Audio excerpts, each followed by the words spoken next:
folks, I'm so very happy you're here. My name is Joe McGowan, and it looks like I have some unfinished business to settle with a certain storm-conjuring goblin king who's escaped his steeple-top prison in Kingston's Old Dutch Church. Now, I know I've covered the tale of the Heer of Dunderberg before, but that wasn't the full story. Gear up, folks, because it looks like we're returning to Dunderberg Mountain.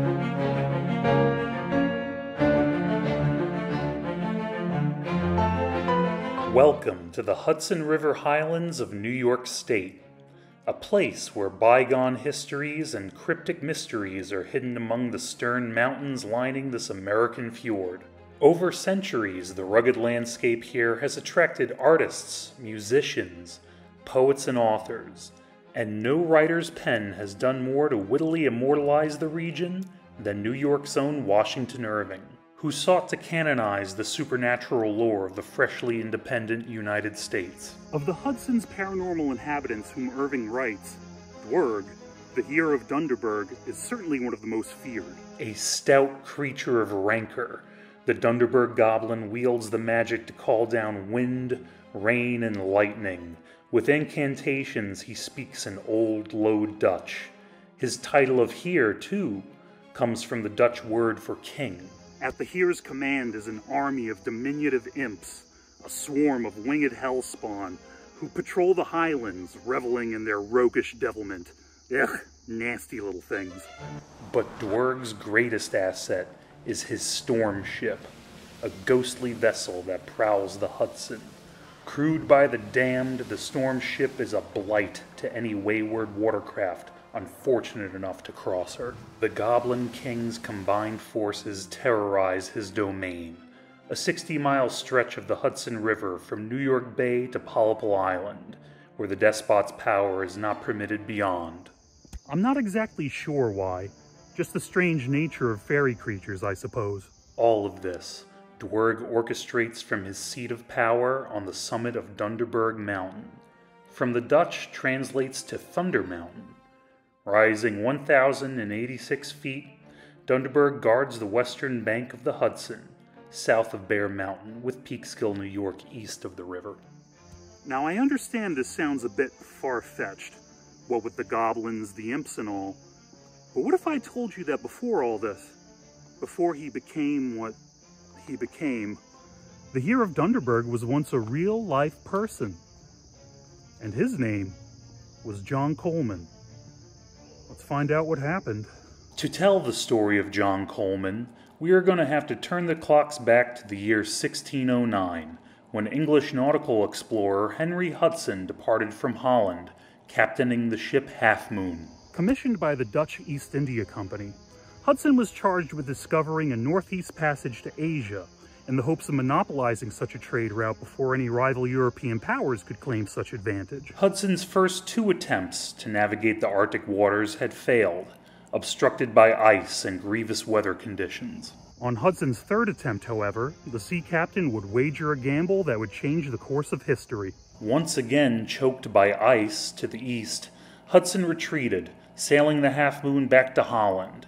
But on his return voyage, the captain gave a surprising order. Hudson now charted a course westward, crossing the Atlantic to the New World. Hudson's crew were baffled, and doubts in the captain's brash decision proliferated. Not only was this a breach of their commission, but the New World was a dangerous, wild place of unknown perils. Thoughts of mutiny were whispered among the men, but Hudson was confident. He had heard of a hidden passage that led to the Pacific and Asia. This secret waterway was theorized by Hudson's contemporary and colleague, Captain John Smith, English settler of Virginia's Jamestown colony, famous for his association with the Powhatan princess Pocahontas, whose tragic story is far less ideal than some modern depictions. Captain Smith surmised the water route's existence from the voyage of Captain Giovanni de Verrazzano, a Florentine explorer employed by the French crown to find such passage. In 1524, Verrazzano came upon the mouth of the river that runs two ways, but was prevented from entering by unfavorable winds that blew his ship out. Smith believed this was the river Hudson should probe, and Hudson struck at the opportunity. The Half Moon arrived in New York Harbor the 2nd of September in 1609, where they laid anchor. 5 days later, a rowboat was dispatched to scout the surrounding area. 4 men, led by the ship's second mate, John Colman, rowed towards the shore of what is now Sandy Hook, New Jersey. Little is known about John Colman, apart from being described in the ship's log as an accomplished sailor. Along Colman's journey, the rowboat encountered 2 Lenape canoes.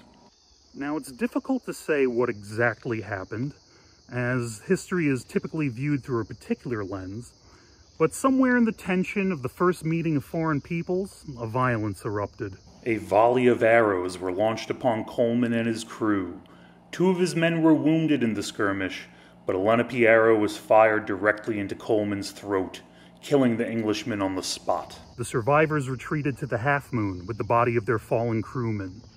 Grieved, Henry Hudson had Colman buried at a spot they dubbed Colman's Point, though it's debated by historians where exactly this site is. Some claiming Sandy Hook, Coney Island, Staten Island, or Keansburg, New Jersey. A poem by English writer Thomas Frost recounts the incident. Then prone he fell within the boat, a flint-head arrow through his throat, and now full many a stealthy skiff shout out into the bay, and swiftly, sadly pulled we back to where the half-moon lay. But he was dead, our master wept. He smiled, brave heart, as though he slept. Now, I can't speak to the nature of how things of this sort occur, be it the dark magics of this world or the manifestations of pain and anguish, but when Hudson and his crew buried Colman's limp corpse, a powerful evil thus took root in this region. Colman's soul twisted in an unholy metamorphosis, solidifying in a physical form, an abomination. Dwerg, the bulbous-bottomed goblin, called forth his ghost ship from the sea and sailed up the Hudson River, where he rallied an army of devil imps that roosted on the mountain known as Anthony's Nose. Their legions at his command, Dwerg claimed Dunderberg as his base of operations, taking the title of Heer. A master of weather magic, the supernatural despot rules over the Highlands with malice and fury. The holy prayer of St. Nicholas his only bane. So take heed, travelers, for the Heer of Dunderberg is a spirit not to take lightly, as he is a...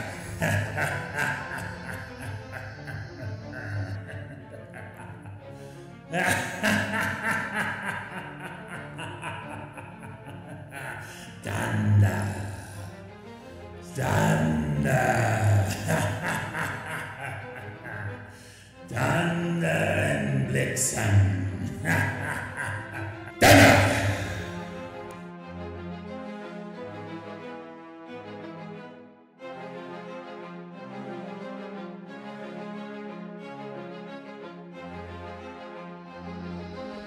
Whew, that was a close one. Thank you so much for watching this video.